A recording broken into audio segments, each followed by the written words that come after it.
What I'd like to talk to you about today is global rebate programs. Now, going global throws up all manner of new considerations. It's not just a question of scale. There's things like different currencies, different languages, different cultures, different tax regimes, cross-border transactions, all manner of things which make life difficult. And the things which work in one country won't necessarily work in another. In fact, you could write a whole book on the differences. These considerations can often be so daunting that many companies just put off the concept of having a global program. It just seems too difficult. On the other hand, there are such significant advantages available, it's worth digging deeper. From our very beginnings, Planet has always worked on multinational programs. That's across EMEA, the United States and Asia Pacific, with the likes of Symantec, with around 16,000 partners across 64 countries in their unmanaged channel rebate program, or Juniper Networks and their J-Rewards program, with 2,000 partners participating in 107 countries across EMEA. So we know what works and what doesn't. We consider that the top 6 challenges when considering a global partner rebate program are poor partner data, lack of program relevance to individual partners in the various regions, unnecessary complexity, rigidity, unfocused metrics, poor processes and payment delays. Let's look at each of these in turn. First of all, the partner data. Now, if you've got a small number of partners, you can deal with them very easily. But if you've got hundreds, thousands, or tens of thousands of partners, it's a completely different ballgame. So you're trying to influence a community that gets minimal touch. So you've got to reach out to them with messages that are relevant, personal, and interesting, and you've got to automate that dialogue. That implies you need good partner data. And I'm not talking just about contact details, but things like sales history, training success, their specializations, target market, their territory, geography, language, scale, and so on. And their response history, their media interactions, and their preferences. The more you know about them holistically, the more relevant the dialogue can be, and the more value you'll gain. If you've got a comprehensive partner database with a unified view of partner behavior, then that knowledge can be used to define segments and microsegments. And that means things like country, partner scale, their product preferences, target market, and their revenue tier. One size should not fit all. Surprisingly, though, many mature and sophisticated companies just can't do this. One of our customers initially suffered immense difficulties trying to attribute the right revenues to the right partner, especially with multiple millions of sales transaction data lines. Yet we needed to know the correct performance levels so that we could enable accurate revenue thresholds to be set. There was an awful lot of mismatched Tier 2 data, with varied spelling of company names, unknown DBA hierarchies, and it was hard to check, especially with unfamiliar alphabets and languages. The same partner organization might have multiple offices in different countries, each of which might have different address formats, yet revenues still need to be rolled up to HQ level. Until the data was right, this was a real impediment. The second challenge is relevance. Relevance means that marketing messages and program sub-promotions can be more effective, and you can spend marketing money on exactly the people you're aiming at, which is the partners, so you're getting best value. These are partners that are relatively untouched, but as a whole, significantly contribute to your revenue success.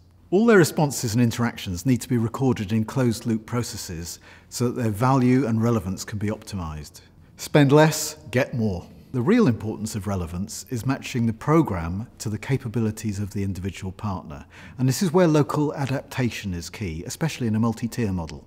When setting thresholds and targets, it's important to let the local channel managers have the opportunity to override pre-calculated numbers based on their knowledge of the actual partner and the market they're in. Also, the program parameters need to be highly flexible in order to ensure pertinence for each and every country. Time and time again, if you ask a partner what he wants, he'll say, improve my margin, help me a bit, pay me on time, and give me things I need when I need them, and he'll be happy. But what happens? The marketing guys keep changing the programs. They keep coming up with new initiatives. They overlay one program on top of another, often with no benefit or valid reason for doing so, and generally bombard them with more white noise and add to the confusion, and partners just switch off. The best partner programs are really simple and memorable. They gather knowledge over time and use that insight in order to evolve and enhance the programs in line with real partner behaviour and preferences. This way they ensure that key program KPIs are met and exceeded. Rome wasn't built in a day, and never has this been more true. The best programs are those that use value insight garnered over time and continually but gently evolve. The fourth challenge is rigidity. When I say rigidity, you can have a real mismatch between your current objectives and the mechanics of your program. Parameters need to change easily over time, and as the program evolves, you also need to be able to exactly support the goals of your business. For example, one of our customers awards rebates based on incremental revenue, with special bonuses for cross-selling particular product bundles or for increasing penetration, and they also offer rebates for increased training and deal registration. On the other hand, another customer pays rebates based on gross revenue across all products, but they give extra rebates for product bundles with higher margin, so things like peripherals. Yet another one of our customers focuses on software license renewals as their primary driver, and they offer accelerated rebate percentages for incremental net new revenue, and also for upsell and for cross-selling.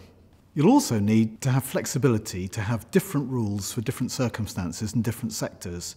And you'll also need flexibility to overlay special promotions and incentives to counter things like competitive threats. And in those circumstances, you need to operate fast, like overnight. The fifth challenge is metrics. Now, with good data as a foundation, it's possible to track the impact of each modification to the program business rules and make adjustments from one quarter to another. The trick here is to modify one thing at a time, analyse, validate and evolve the program. And really, if you make too many changes at once, you can't measure anything of value. I like to see metrics through a nice simple dashboard, where each country and contact, based on their role, has got their own view, indicating performance against KPIs such as their program revenue, product mix, successive promotions, rebate levels, incremental revenue achievement and so on. And then on a per partner basis, track performance versus target versus promotions, look at the average number of transactions, their average order value and the sales value, and look at things like their incremental revenue and also their lifetime value. After just a few months into the program, you can start to use data analytics to gain real insight into trading patterns, and this will help you to decide things like which bundles should be promoted to which partners, or where training and portfolio exposure is required the most. This means that the program can evolve as the drivers of the market dictate.